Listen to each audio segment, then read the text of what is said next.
Welcome back, fellow armchair generals. This is Gamer 1745 here with my continuing playthrough of Hearts of Iron 4 with Black Ice, and of course we're playing as French Folies. This series, and the Germans are testing out Maginot Line defenses, and we're of course racing against the clock to extend the Maginot Line.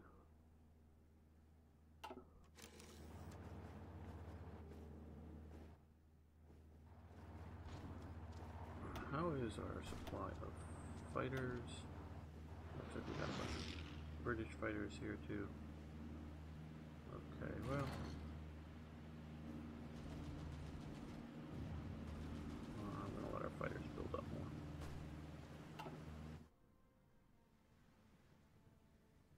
Or maybe I should just say allied fighters.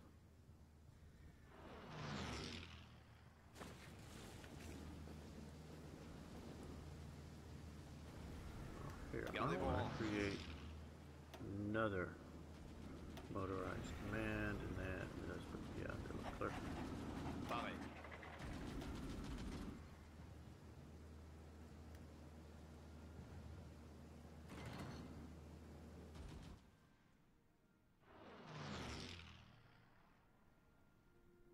We have here.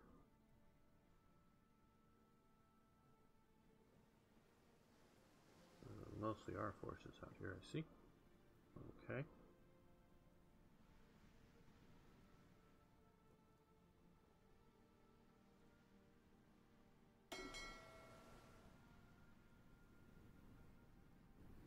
Oh, we can join the British and cover the Cape Verde region.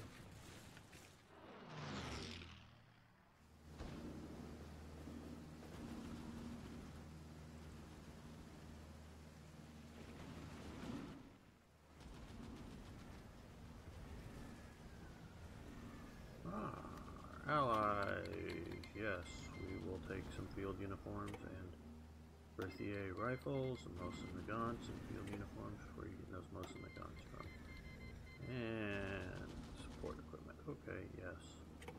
From Romania.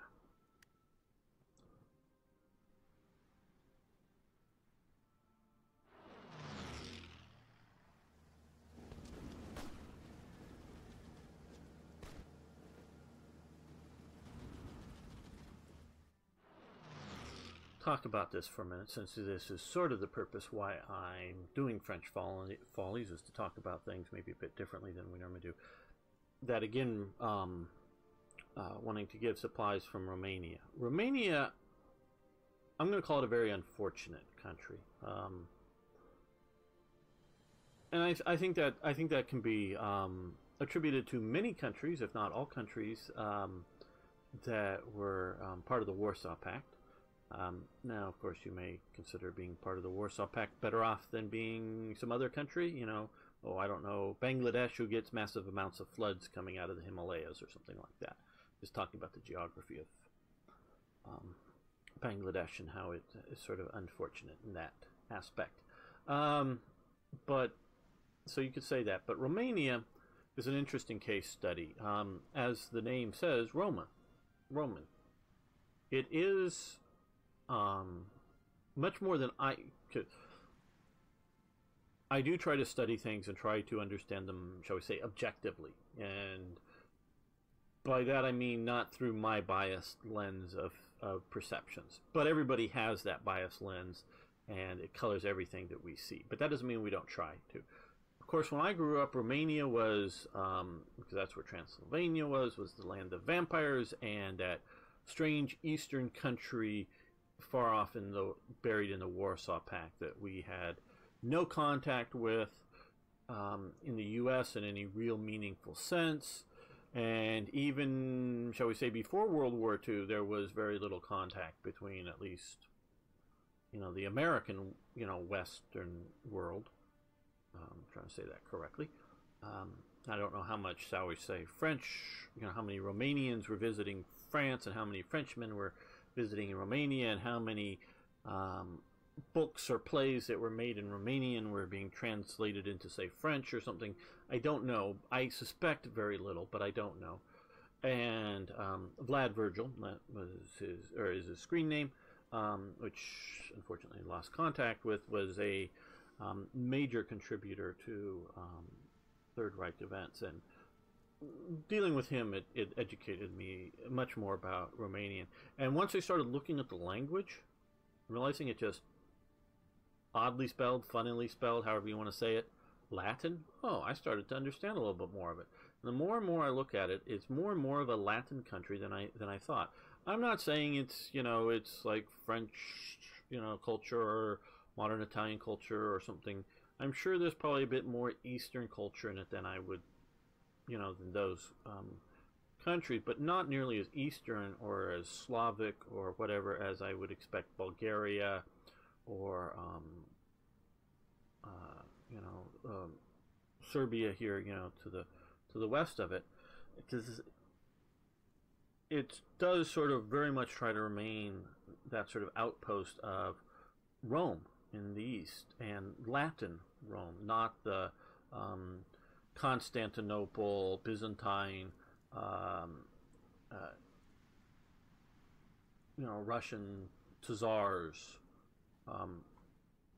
remanufacture Greco-Roman, if you will, because the Byzantine Empire, I'm sure there were people that understood Latin, and spoke it, but the language of the Byzantine Empire was Greek, and it was very much the language when Rome was Rome and the great empire. From right about here this way, it was the Roman citizens, shall we say, spoke Greek. The local Roman citizens. There are obviously Roman soldiers, some are Roman administrators, and particularly high administrators coming out of Rome that went east, that were born and raised and spoke Latin as their first language. But the locals here, and a lot of them over the generations, became from various just generalized expanding of Roman citizenship. What was that? Under Marcus Aurelius, basically everybody who wasn't a slave and who was a proper resident inside of the Roman Empire became a Roman citizen, if I think I have that correctly. Someone can correct me later on if they want to. But, through the various mechanisms, lots of people became Roman citizens. The main language in this part of the empire was Greek.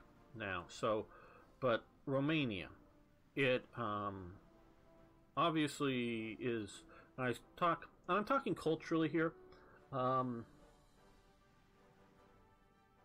They throw around a lot of terms, and I almost said a few, the left does. A lot of terms about people. And a lot of it, I really think they don't believe. They just want to smear people like me. Others, because they're ignorant, do believe those kinds of things. But I am a culturalist. I grew up in a multicultural society.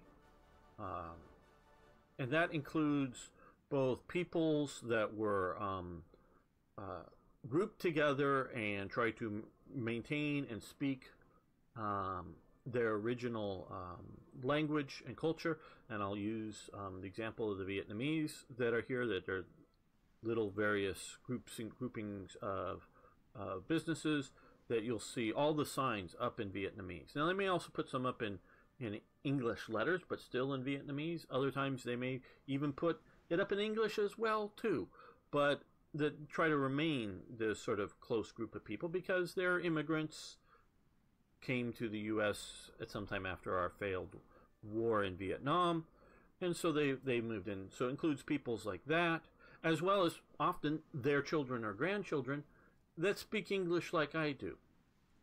Not with an accent, I mean speak English like I do, because they grew up here. They're within themselves multicultural, if you will, or a blended culture, or however you want to say it, because they have a familiarity with, and this is just a trivial thing, but Vietnamese food. But I'm sure there's also Vietnamese family life that we don't have, differences, but they've grown up enough in my culture, and you can sort of tell to a degree what my culture is, You can tell it by my language. My culture, they've grown up in it. They know they're part of it. You know, they're sort of the two worlds.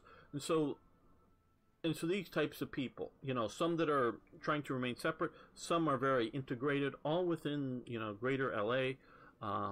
There's various rules that sort of citizens or natives or whatever, and not really even native, but long-term residents know here, that tourists won't know.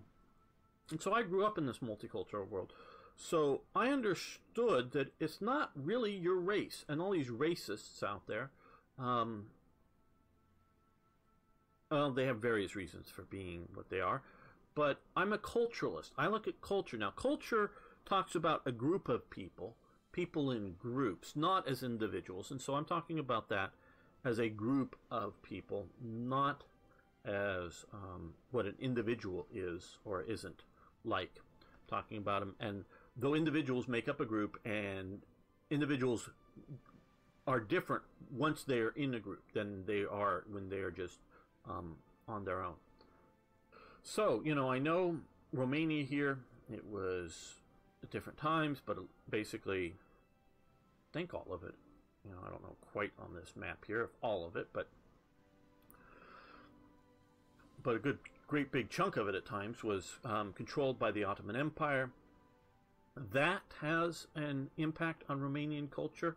You don't spend generations occupied by somebody without a change in your culture, both as in culture transmitted by your occupiers, as well as reactions to governments. That's what I think a lot of what's wrong with Africa is.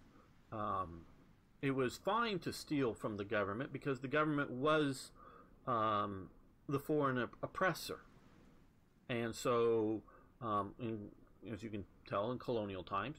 So it has this culture of, even if you're a corrupt government official and you steal a lot, you're just stealing from the government. And so they've never really shifted from their cultural, shall we say, ethnic tribal group to their sort of governmental thing. So government to them is sort of an outside alien force on their lives, shall we say, and something to be thwarted, something to get around, not something that they're responsible for. And so whether stealing, you know, corruption or other sorts of things, stealing from their government, I think it comes from that, and it comes from colonial rule. And it varies from country to country based on more often on the colonial overlords than it does the culture of the peoples that were being occupied. So I do know there are very different cultural groups within Africa, you know, sub-Saharan Africa.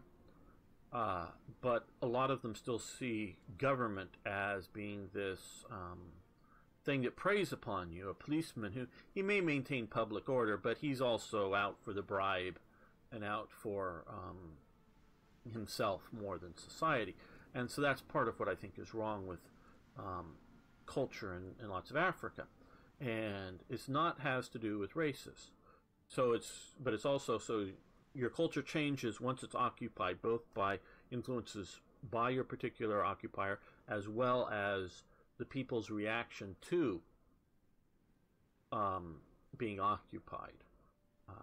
So I'm sure that there are various cultural influences that are, shall we say, non-Western, because I very much put the Ottoman Turks as a non-Western cultural influence. Maybe more Western than, say, Chinese, but you get the point. So it's not, Paris East, just with a slightly different language and whatever, and welcome back. No, they're going to have other values, and I'm sure communism being on top of you for as long as it was is going to change your culture as well. So I look at that, and so Romania is a country that wants to be Western, maybe at various levels. You know, it could be the ignorant peasant, because I think, still have ignorant peasants because of communism and whatever. Farmer is different than a peasant,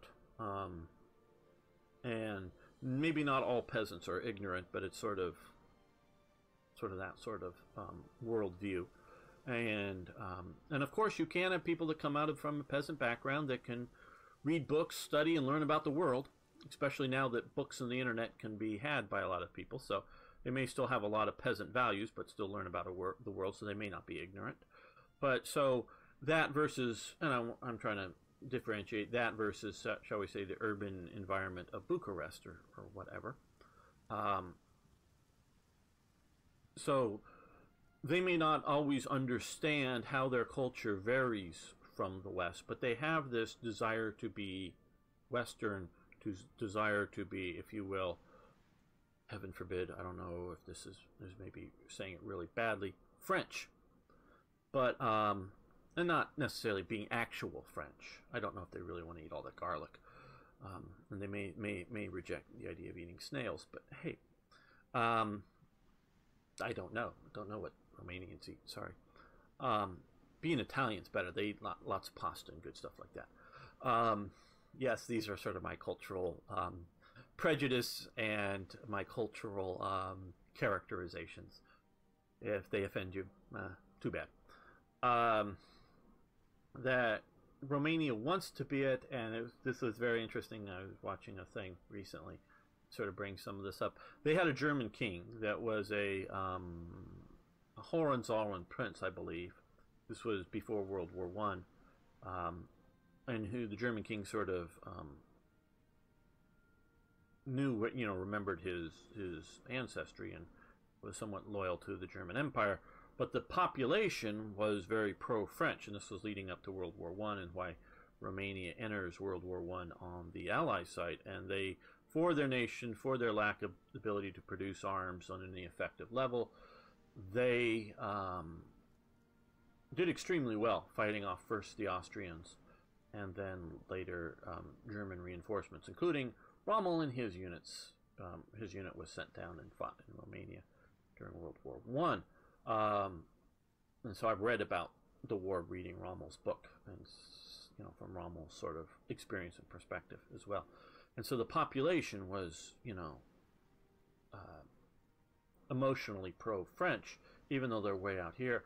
And their population to this day, if I understand correctly, remains somewhat anti-Slavic. Whether that would be the Serbs or the Ukrainians. And of course, the Ukrainians are trying to move more towards Western views themselves, but also sort of Russian, if you will, and of course anti-Turkic. So they're just an interesting case here, and they were squeezed. And I have a whole series of events in Hearts of Iron 3 dealing with Romania, helped again very much by Vlad Virgil. And Romania is trying to get guarantees of alliance and protection from Britain and France. They see France as being the key because it was the big military power. Britain sort of being additional because it was sort of the naval power and whatnot. But neither of those nations, and I think rightly that they did not give those guarantees because they were not going to be able to go to war over Romania. And Romania was looking at it initially, protection from the Soviets. And then later a bit more because, they give up a bunch of land to Hungary, protection from the Germans. But either way, Britain and France were not in a position to, go to war with the Soviet Union and defend, Romania's borders. And had they given the assurances and then failed to, meaning it was a bluff, that would have been a very bad thing. You don't do that unless you mean it. So that's sort of what the Czech situation sort of teaches us. So just some of the sort of follies and problems in this time period. I know we have some Romanian viewers. Your Latin language may help you now, but really the international Western language, even though Britain is busily leaving the European Union at the moment, is still, of course, English now. So learn English, Again, that might be my prejudice, but I really do believe that, not domestically, but, you know, you can speak whatever you want, and language does transmit your culture to your next generation, and everything like that. But I'm not suggesting the world should all speak English as their first language, but you want to be sort of an international Western world country. Learn English as your second language. Even if you're right next to, oh, I don't know, Russia or Germany or some other great power, learn English.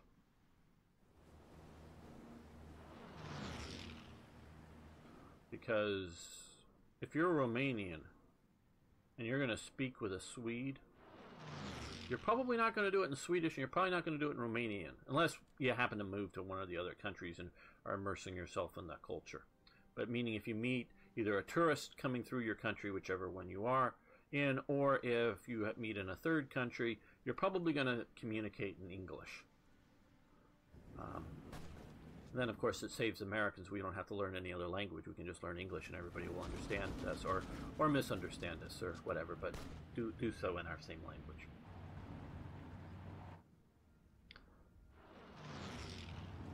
Gamers' advice to anybody in the world: learn English. Whether that just means you get to understand the meaning of the rock songs you sing to, or get to watch my channel or some other YouTuber's channel without having to. Romania cedes Bessarabia to the Soviet Union. There we go. That's sort of what we were talking about. You know, it would be better to cede Bessarabia and stay alive as a country than it would be to fight for it, expecting large numbers of French divisions and English Navy, and not get it.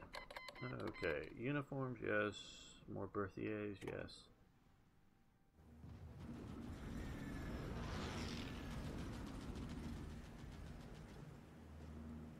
Update equipment and production, yes. Oh, well, maybe those we want to update. This is the fighters. Yeah, we'll do that now.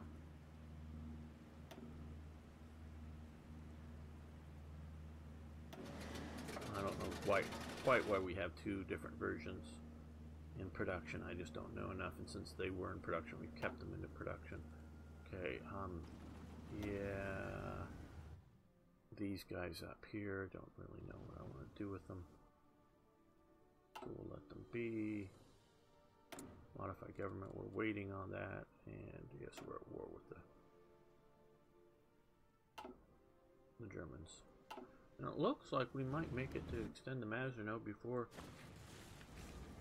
we see the Germans entering Belgium.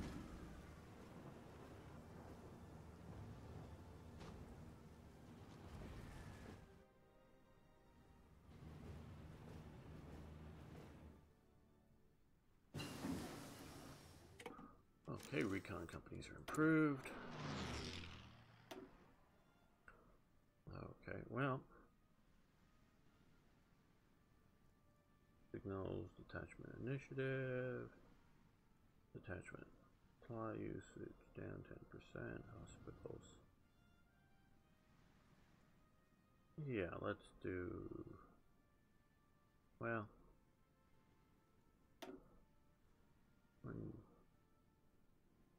We got 40 coming. Nothing's going to happen in 40.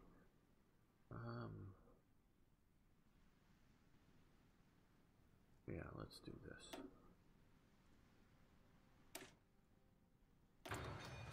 And now that we are building up some, let's take a look at these guys. Okay, these are these infantry tank units. Oh no, here, I don't want to be here. Okay. We added that. Now, well, let's see if we add a maintenance company, since we're improving them. Over here. We could do that. That would help. Initiative. That will help a lot. We have some reconnaissance. What else do might we need?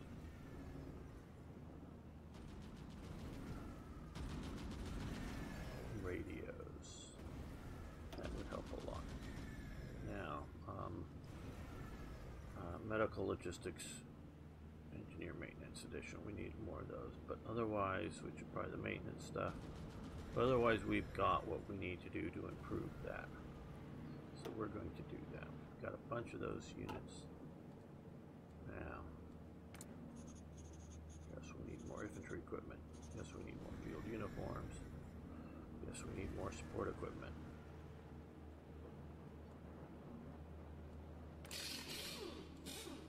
And yes, I want more fighters, so I'm not going to cut down my fighters, but horse transport. So how are we doing for horse transports? Cavalry equipment, fine, but horse transport, fine. So we're going to cancel that. I really, right now, with all of the black ice equipment, specialty stuff, you know, like horse transports, which basically Hearts of Iron 4 just presumes you have horse transports in plenty, you just need truck transports. I don't mind the idea, actually I sort of like the idea that Black Ice has horse transports, but because I agree with the idea of slowly building up, you know, getting stuff into production. I agree with that completely.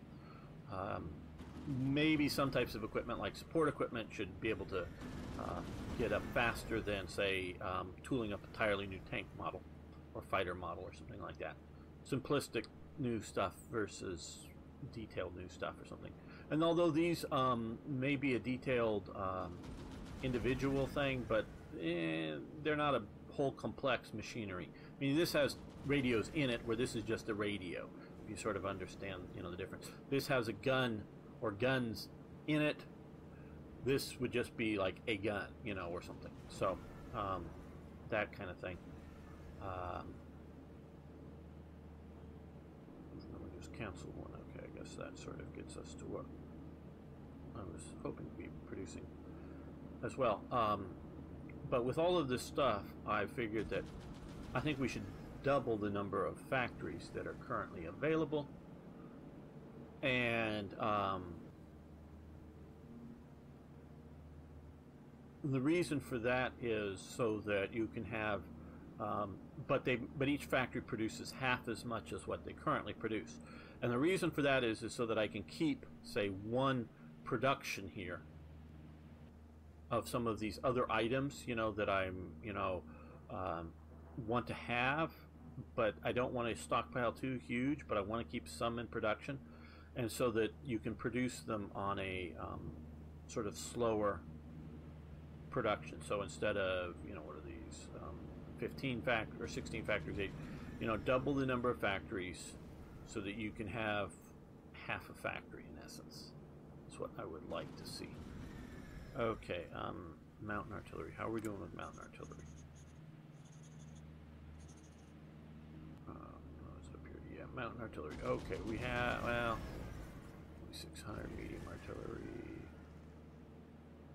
Garrison equipment. Well, let's cancel garrison equipment. All garrison equipment is going to go bye-bye. Well, just one factory. Yes. And what else do we have? Fair amount of that I'm at least somewhat comfortable in. Equipment we've already done. Heavy machine guns, mortar teams. Okay, let's look at heavy machine guns and mortar teams. We're going to go down to just one factory on those. We have enough. And more mortar teams down here at the bottom. Yeah, okay, we're already at one mortar team production. Now we're looking at that. Okay. And armored cars. Radios, recon. Okay, so let's see. We're going to support equipment.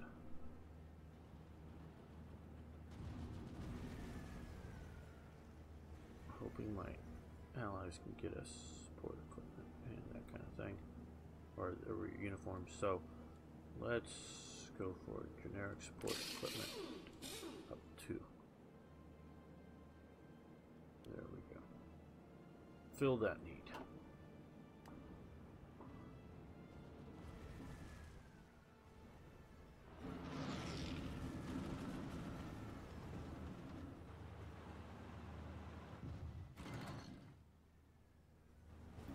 Yes, this is the Phoney War.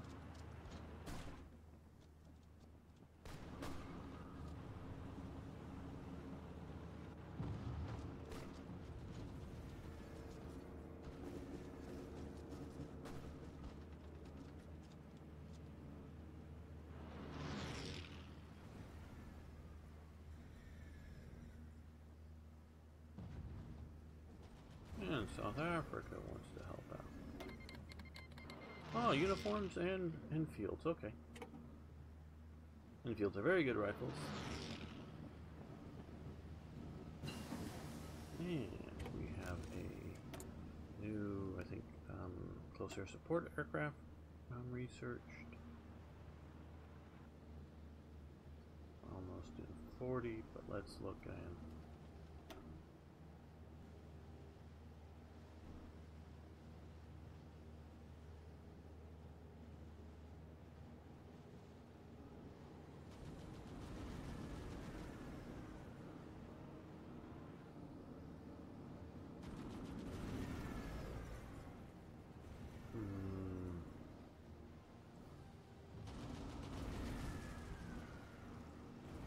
Nothing I'm really overly keyed up. That's a nice vehicle, or for a Hotchkiss 35, it's a better gun, but still, that's not that good. Yeah.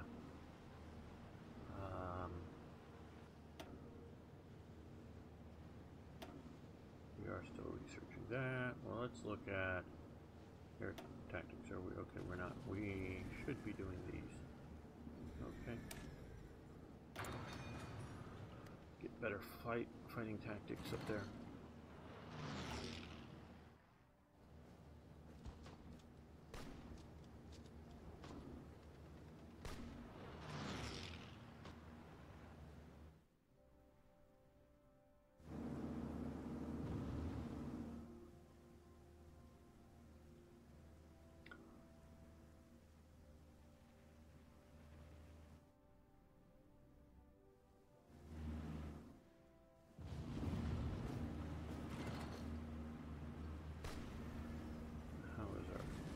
Building production going. Okay, fair enough.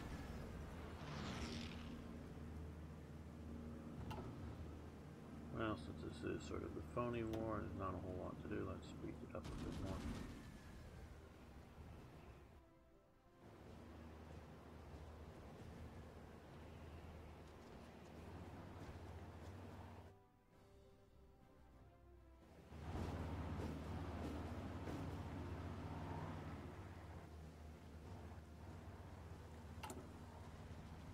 We're getting there. I don't really think Germans are going to successfully breach our extended Maginot Line before we get it built.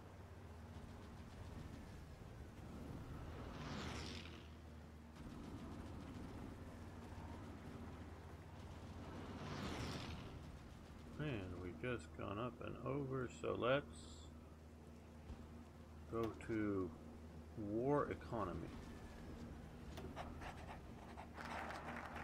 Partial mobilization, bypass, extended Maginot Line. What the? Hold it.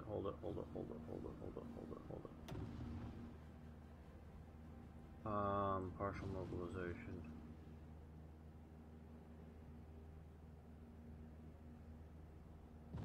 Okay,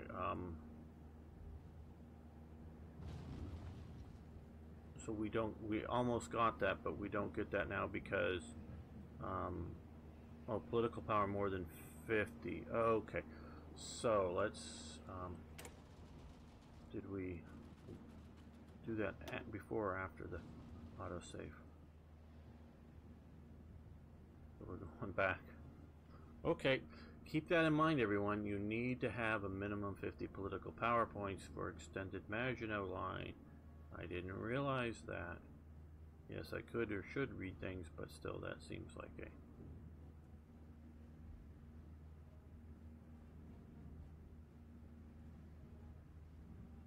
bit much.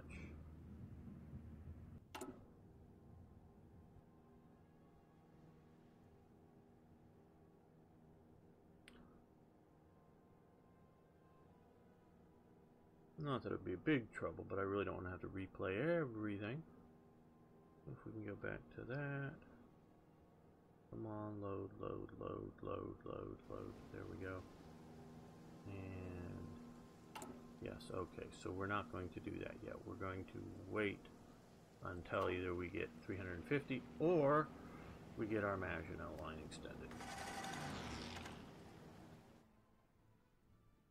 And we are, yes, good, sinking lots of, which missing equipment, medium bomber, okay. Maybe we'll get into producing that.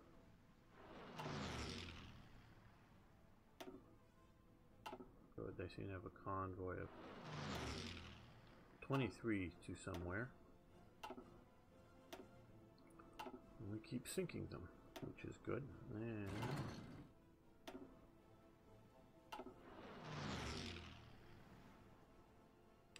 so either they won't. Okay, they've canceled our land lease, and it looks like they're offering us more. Okay, yeah, we'll take some of those. Port equipment. Okay, so don't do what I did. And let's take a quick look at this. So, partial mobilization. We could do that instead of spending all of those points.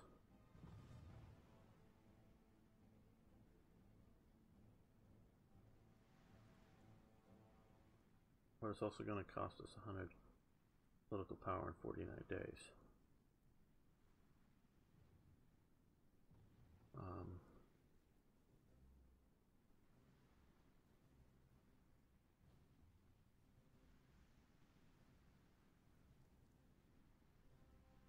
Aircraft manufacturer.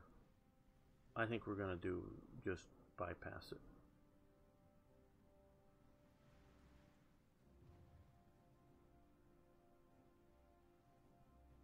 Economic cooperation agreement. Yeah. 49 days, that looks also pretty good. Once we get that extended Maginot, general mobilization order, ban the draft.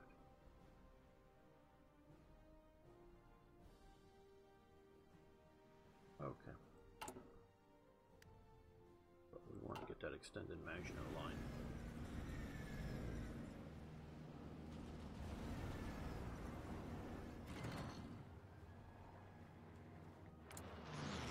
Okay, so at least we're now between imports and whatnot positively producing some of these things more than we're immediately consuming. Okay, Germany demands Alsace-Lorraine. But we're already at freaking war with you people. Okay, once again we must deal with the German border. The Germans are demanding to hand over Alsace-Lorraine to them. No, thank you. But we're already at war. Why?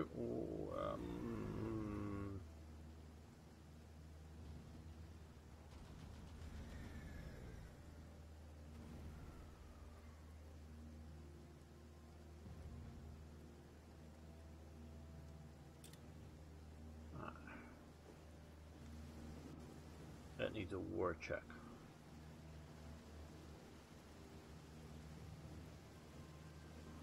Oh, some of this may already been dealt with in the newer version of Black Ice, but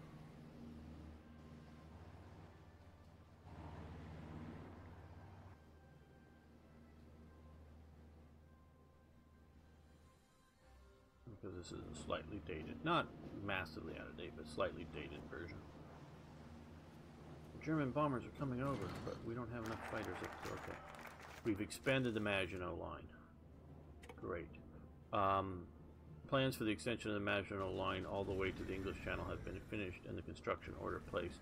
The Belgians have lodged an official protest after seeing our preparations from across the border, but work continues. Okay, so we're going to get basically land fort all the way out there. Great. Not super high or super tough, just level 2 out of possible 12, where this is 12 out of 12. And just another general sort of observation from me. I don't think it should be 12. Why? I don't think the Maginot Line, you know, you may have seen some photos or some video, originally filmed of course, guys in a little electric underground, trains going underground that are supposedly part of the Maginot Line, and they were. And you've seen some theoretical drawings of big underground complexes, and which is just a general artist representation. And those did exist in a few specific spots, but most of it wasn't that big. But my biggest objection is one, not because it's levels are a relative thing. You know, I've been told and looked at, you know, Gibraltar was a pretty good fortification, and it's only a level. It's not even a level anything from landward. It should be much more of a defensive fortification from landward. Its main defenses were from the land, you know, to defend from a landward attack, not from a sea attack. But you should always have the idea of some sort of super fortress. So instead of having a 10, you know, up to 10 for these, okay, go to 12. But, you know, have the Maginot Line, I don't know, peak out at 9, you know, as a general thing. And if you go, oh, well, at point X here, you know, it should be a 10 or 11, okay. But always have just that little bit more room for a little bit more produce some sort of super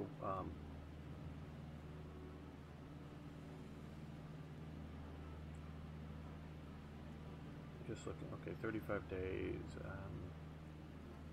that might be helpful, but I don't think too much. That would probably be more helpful. 9 days. You know, if there's like a 3-day thing that looks helpful, I'm just sort of looking for that right now. And because, you know, hey, some light aircraft factories, heavy aircraft factories, that would be great. Point material designer, partial mobilization, we're going to bypass that and just use our develop Tunisia. That we might want to do, but it's 70 days. That I don't want to do because I think that mostly just hands it over to Japan, particularly if we lose Sahara and oil. Don't have that big of a problem. Okay, so 49. Let's do the economic cooperation agreement. We'll see how much that affects things and improves things.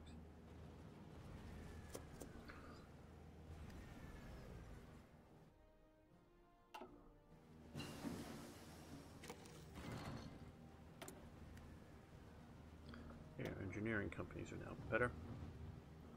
Good.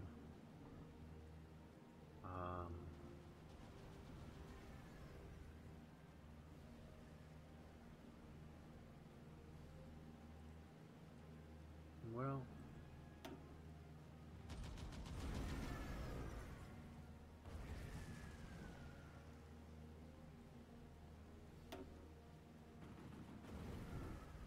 I know I just looked, but I'm sort of looking to see if there's a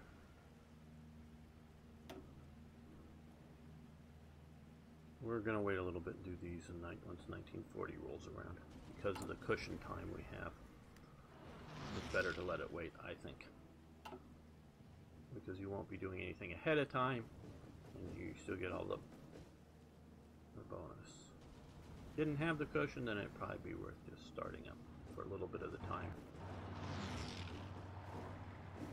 with the penalties.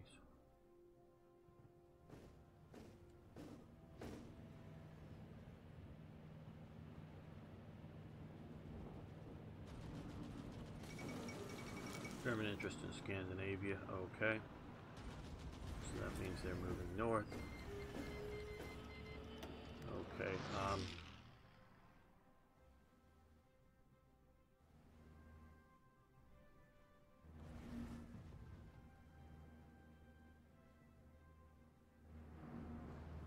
no, it isn't worth putting troops into Denmark, even if it would be successful. Okay, let's look and see. Support equipment, we're getting a handle on that, and we've actually got a positive handle on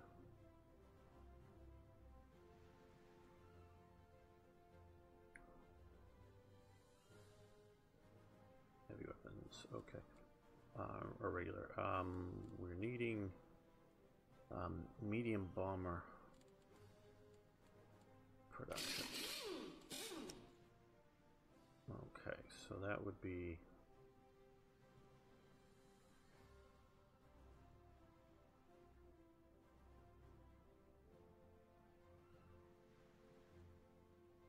well.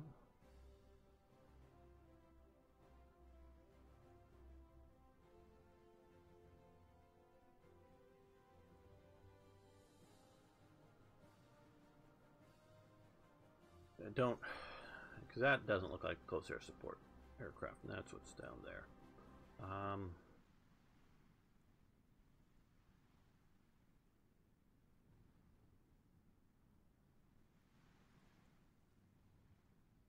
I think we're going to ignore that because I think it's something that either we don't know how to produce or never know how to produce. It was in inventory or something. Okay, well, oh no,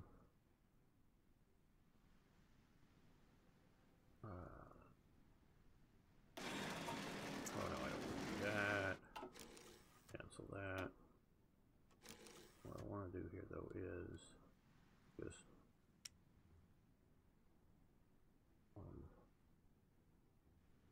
really look more at the details of it. Okay. Ground attack 4 versus, where is our newer cast here? These guys, ground attack 12. Range 600 kilometers. Range 750. So those are our longer range, but not nearly as good at ground attack. I'm totally lost on these models, meaning I have no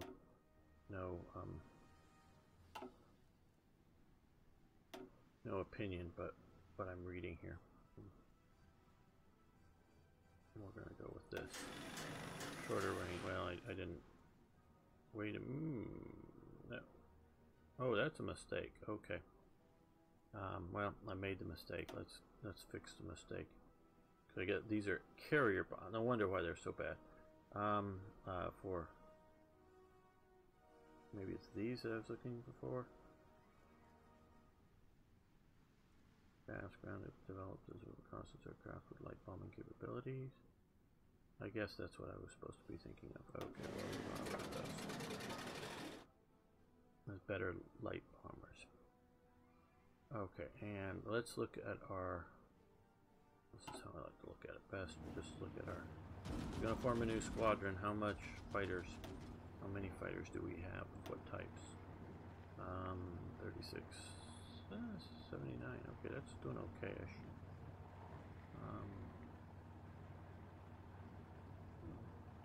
But we could still use some more. So. No, this. Okay, let's throw in another one of these.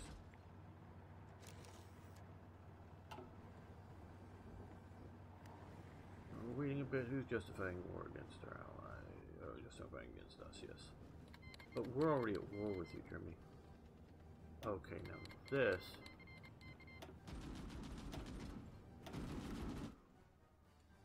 this is a slightly different matter here. Aux ordres.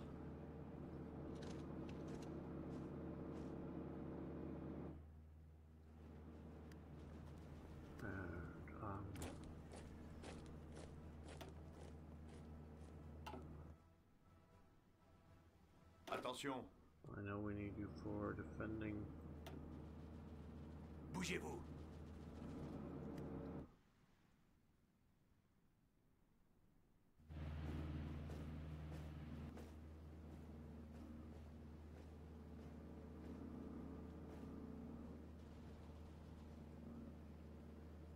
Come on, save.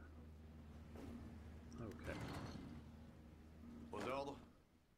You guys, we're gonna send you up to Trondheim. No, can we cancel this?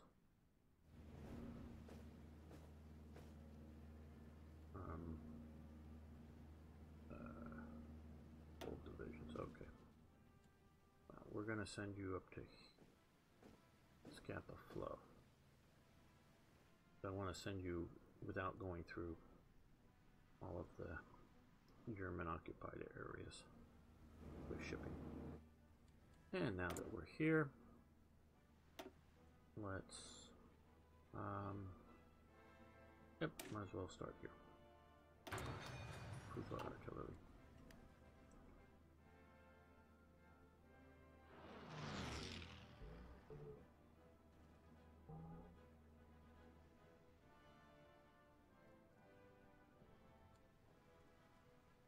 I don't know if we can afford. Obviously, hopefully, at least we'll be able to get a few more divisions. United Kingdom called. Yes, fine. Even with all of this, we've seen Norway come off well enough. So I'm going to put some forces in to help.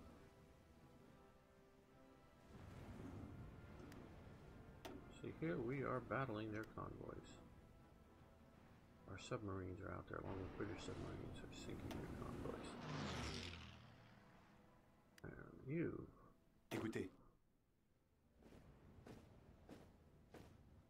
Come up that way as well. Now to replace those, let's put all of these into the field. Yeah. Écoutez. We're gonna put. Pareil.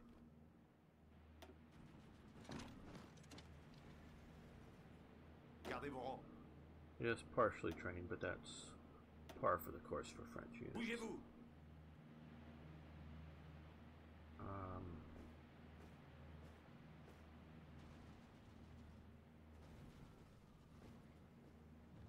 Aux ordres. Bougez-vous. There we go.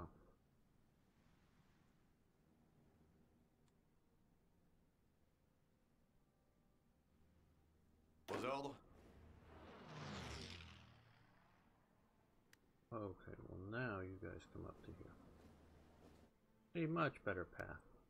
Not that they can't be intercepted or anything, but much better path.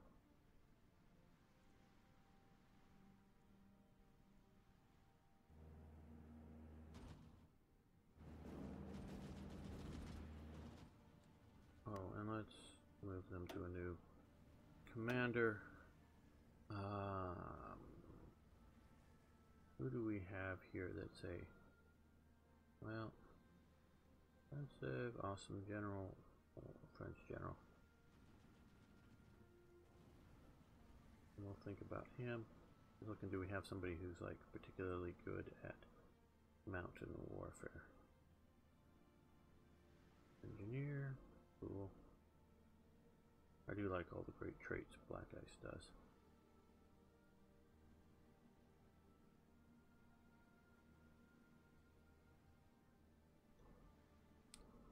And if the Black Ice team ever watch this, I do criticize you a fair amount, but it's out of encouragement just to do better because I do like what you're doing. It is not a you suck and I hate you. It just, I don't like this aspect. And there'll always be some aspects that I don't like. Because we'll never fully agree upon everything. Attention. And you go there too. Romania joins the Axis, right. Now, are they still supplying us with supplies? They might be.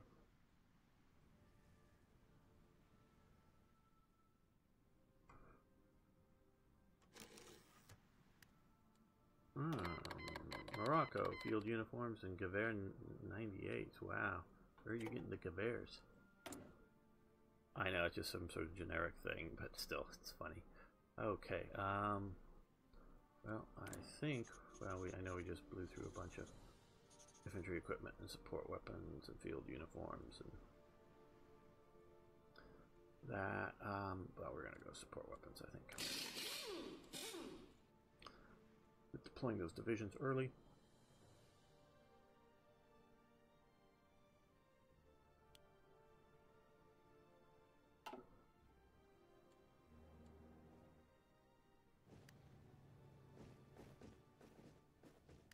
Écoutez.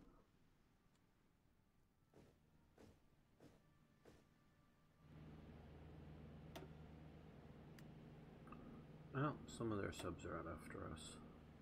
Hopefully we'll still get through without losing too much. You know what we could do is not repeat the mistakes of that last game in which I sent the British fleet into here to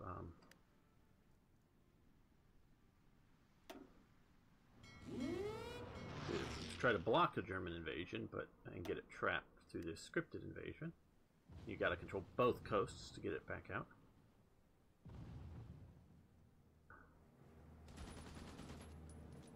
That flag just makes me think of the Norwegian flag, way too close to it. You see those two flags way too close. Yeah, I see some color differences and things, but okay. Better to have you here now than later.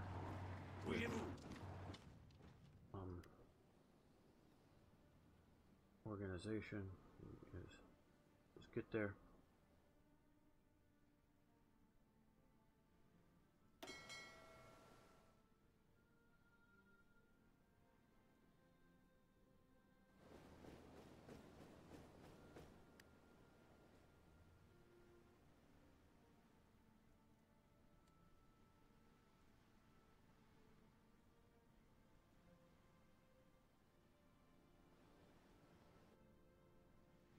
Okay, so now maybe we can enter the battle there.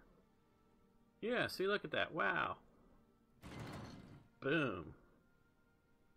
Take that, Germany.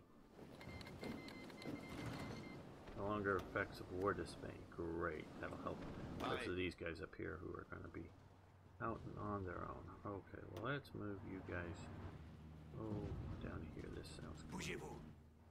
Get up in the mountains where your mountain troopness will do good.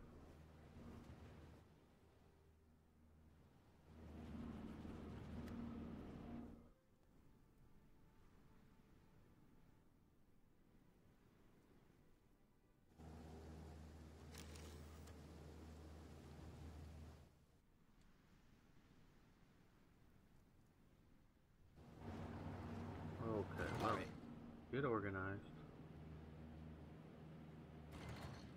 And we're going to attack here. See if we can take this back. Bougez-vous.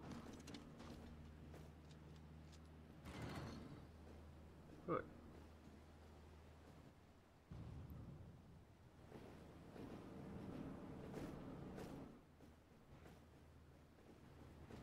Good. The French army is successfully on the offensive. Even though I think they were already sort of retreating. I think they're retreating everywhere for some reason. Finland rejects Soviet demands. Germany puts pressure towards Benelux. Okay, so we're getting ready for the Benelux around Maginot Gambit.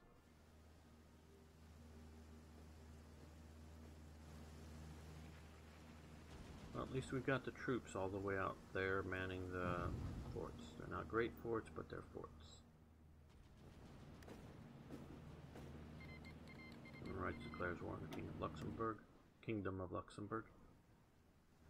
Well, at this, we're going to save the start of this for the next episode. I want to thank everyone for watching. I want to thank you for liking the videos. I really do appreciate that.